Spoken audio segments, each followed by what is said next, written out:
Hola oyentes de Radio Sefarad, volvemos a comunicarnos con Pablo Dresik y su sección El Anaquel, libros de filosofía judía. ¿Qué tal, Pablo, y de qué libro nos vas a hablar hoy? Querido Jorge, ¿qué tal? Sí, vamos a colocar un nuevo volumen en nuestra biblioteca infinita de nuestro anaquel imaginario de libros de pensamiento y filosofía judía. Y antes de darte el título, permíteme que diga una sola cosita, ¿no? Con esto de colocar el libro, ¿en qué sección? Eh, una meditación prolongada del pensamiento judío ha sido acerca de el carácter, la naturaleza, las causas, las motivaciones de el Holocausto o Shoah, ¿no?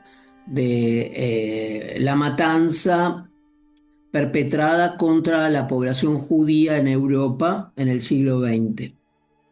Y en general, sabemos y hemos tratado en esta sección, hay un espectro muy amplio e intenso por el grado controversial acerca de qué condujo a esta situación ominosa.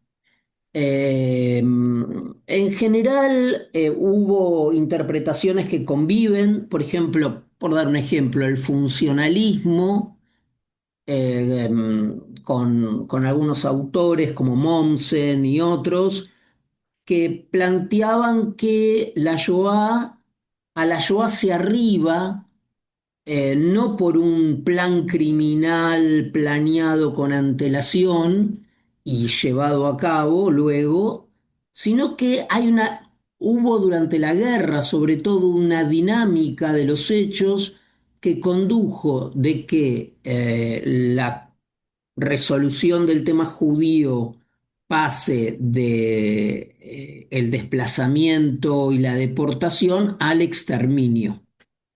Pero para los funcionalistas eso es un proceso no planificado ni intencional. Y después los que se dio en llamar en su hora los intencionalistas, que sostenían que desde el comienzo, o por lo menos de la ascensión de Hitler e incluso desde las elaboraciones como las de Mi Lucha, había este fin, estaba en la cabeza, y que no fue la dinámica de los hechos la que condujo a tomar esta, entre comillas, determinación, sino que esto estaba ya. Bueno, ninguna de las dos perspectivas, por hacer algo muy esquemático, ¿no? Cabría de calificarla una más flexible, más exculpatoria que la otra. Grandes historiadores han participado con buenas razones de ambas perspectivas disímiles, opuestas.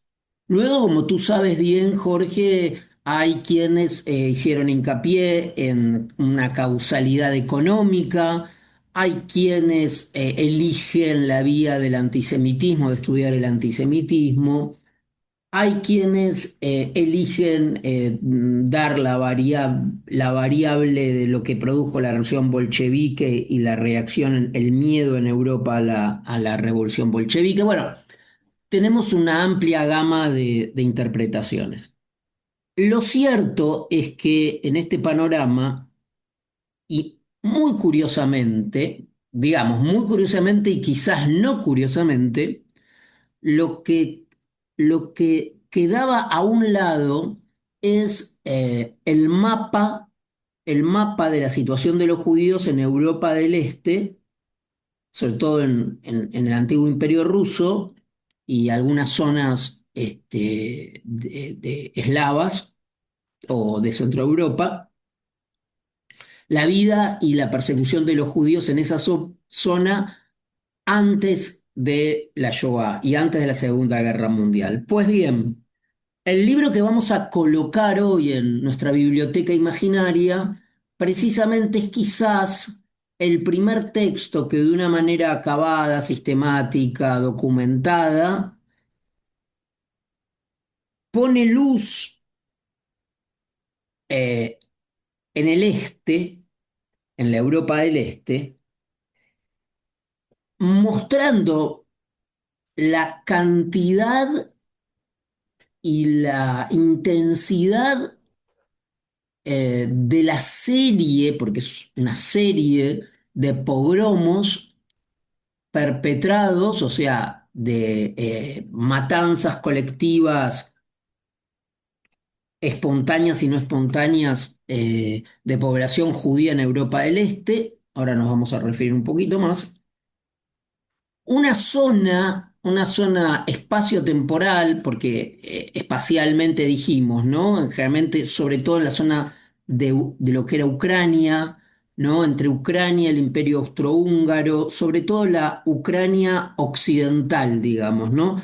Para darse una idea, lo que antiguamente era Podolia y Volinia, sobre todo, también en parte Kiev, pero la Ucrania más cercana a Polonia, digamos, sería un poco ese difícil mapa, ¿no? Pues un mapa que se movió mucho a lo largo de la historia, pero este libro, ahora sí, del profesor Jeffrey Wadingler, se escribe B corta Eidlinger,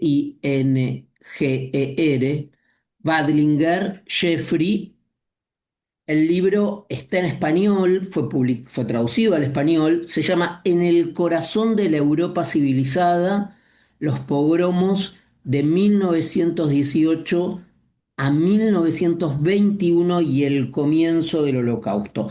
Fíjense que ya el subtítulo es una tesis, ya el subtítulo, o sea que el Holocausto no puede ser de ninguna manera entendido si no se contempla estos sucesos terribles, y aparte es el primer capítulo del Holocausto, o sea que el Holocausto comienza, podríamos decir, si atendemos a la datación que plantea el libro, en 1918.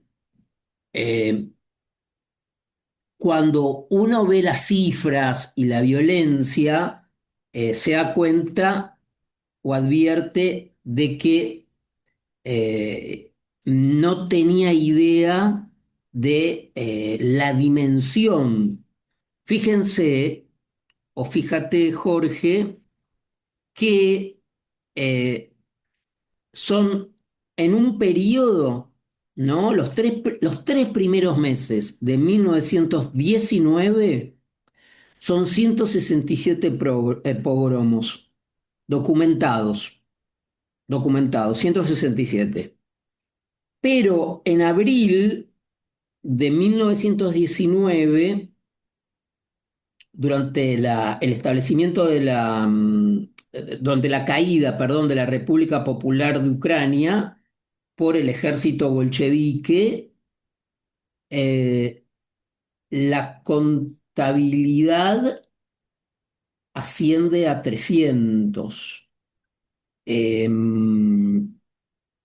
Y después, incluso cuando habla de la intensidad, por ejemplo, eh, ya entre el verano y el otoño del 19, en la ciudad de Tetiv, en la ciudad de Tetiv, campesinos armados,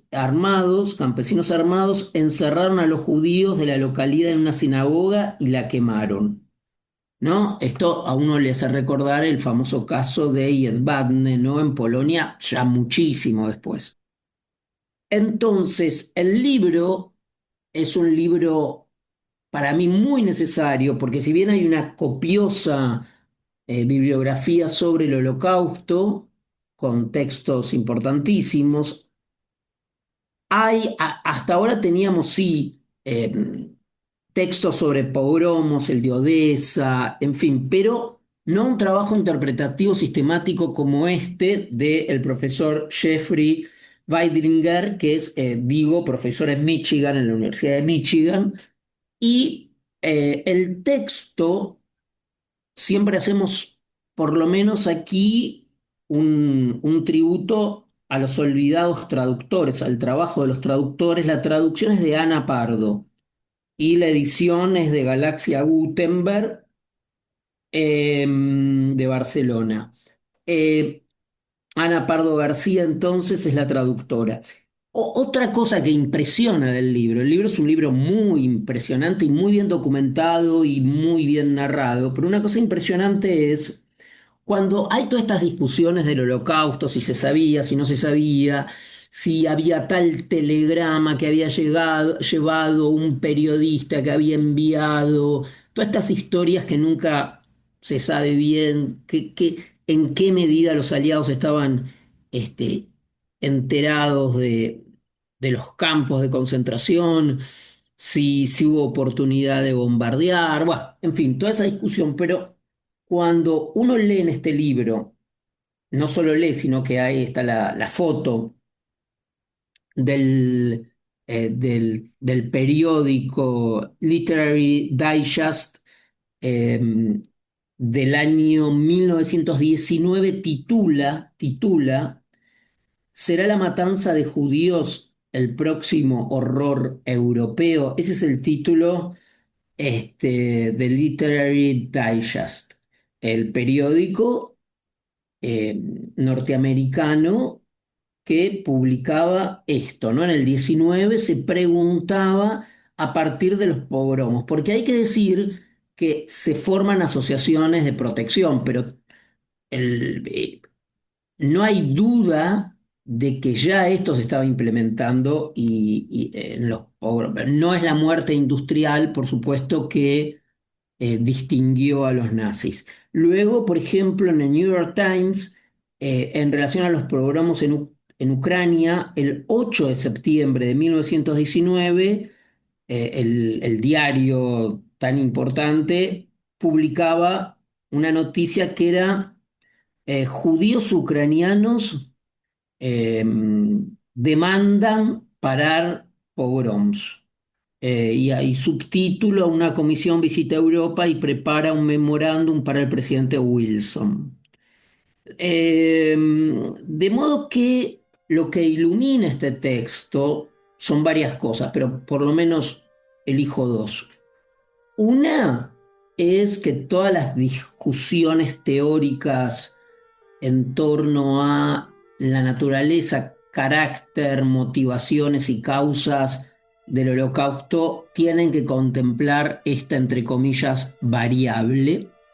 Y en segundo lugar, el poco conocimiento que hay de este capítulo de la violencia antijudía en Europa, ¿no? Así que recomendamos En el corazón de la Europa civilizada. Pues sin duda nosotros recogemos esa recomendación y especialmente porque muchos de nuestros oyentes pues tienen dificultades igual en otros idiomas y este libro sí que ha sido traducido y editado en español. Así que te agradecemos mucho esta recomendación y esperamos volver a contar contigo la semana que viene. Muchas gracias, Jorge.